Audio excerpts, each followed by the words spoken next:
IHS, advancing decisions that advance the world. Kumi Naidoo, who is the global leader of Greenpeace, has been recently deported from Greenland. He and some other activists from Greenpeace actually scaled Cairn Energy's rig. And Cairn Energy right now is trying to drill for hydrocarbons in the Arctic Ocean. So what Greenpeace has now found is that it has breached an injunction that was issued by the court in Amsterdam and has been told it's got to pay fines. So I think there are several things that energy companies can learn from this. First of all, what's all the interest in Greenland? It's a frontier. Right now, conventional oil and gas resources are low on the ground. The opportunities for energy companies are limited. And what Greenland has done is invited companies to bid for acreage there. Cairn Energy was one of the successful companies last year, along with other operators like Shell, Statoil, Maersk Energy. And they have committed to drilling wells and probably spending between 150 to 200 million euro. There's what a lot of people would see as a potential big bonanza. The US Geological Survey says that there could be up to 50 billion barrels of oil and gas equivalent offshore Greenland. But the problem is the numbers are debatable. No one is actually quite sure what Greenland holds. And until discoveries are made, those are assessed, then we'll be able to have an idea of how much they could be produced for. But there are lots of things that energy companies need to take into consideration. That's including the oil price, technological developments, the distance from the shore.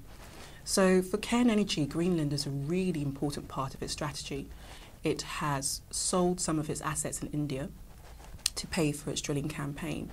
And last year, it was successful in finding some hydrocarbons, but unfortunately, they weren't big enough to actually be declared commercial. So Cairn Energy has come back this summer to continue drilling. Really, with environmentalists and the whole agenda focusing on climate change, the energy industry has come under intense scrutiny for what has been going, not only with drilling, but with policy and the shift to renewables. We've seen the fallout of the nuclear disaster in Japan. We also see regular photos and news stories about what's going on in Nigeria, for example, in the Niger Delta, and the degradation to the environment. Canadian oil sands has also been highly prominent in the media because of the intensity of the technology that is used. Shale gas in Europe and the US has also now come under heavy criticism for the impact on the environment. So it's fair to say that for any energy companies that are either drilling in frontier areas or using advanced technologies, they really need to consider the impact of what environmentalism means for their operations going forward. It is now a serious risk. Probably what the experience that Cairn Energy has had with Greenpeace demonstrates that in some instances, causes can actually become personified. Here's the global leader of Greenpeace now being subjected to a deportation order. He has committed to coming back, according to recent news reports. And of course, the media attention means that it becomes much more difficult for energy companies to educate the public about the technologies that they're using and the ways in which they are engaging with the communities. For environmentalists, one of the key advantages that's come to them actually is probably through the oil spill in the Gulf of Mexico with BP. That really gave them an opportunity to drive forward their campaign. The images were very disturbing and the impact on the coast was immense.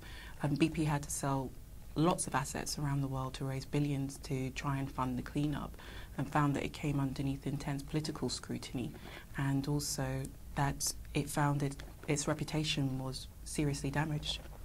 For energy companies, environmentalism is really important. It affects them in a number of ways. Clearly, it's about the productivity. It's the additional costs that it brings to the operations. It's about the engagement with local communities.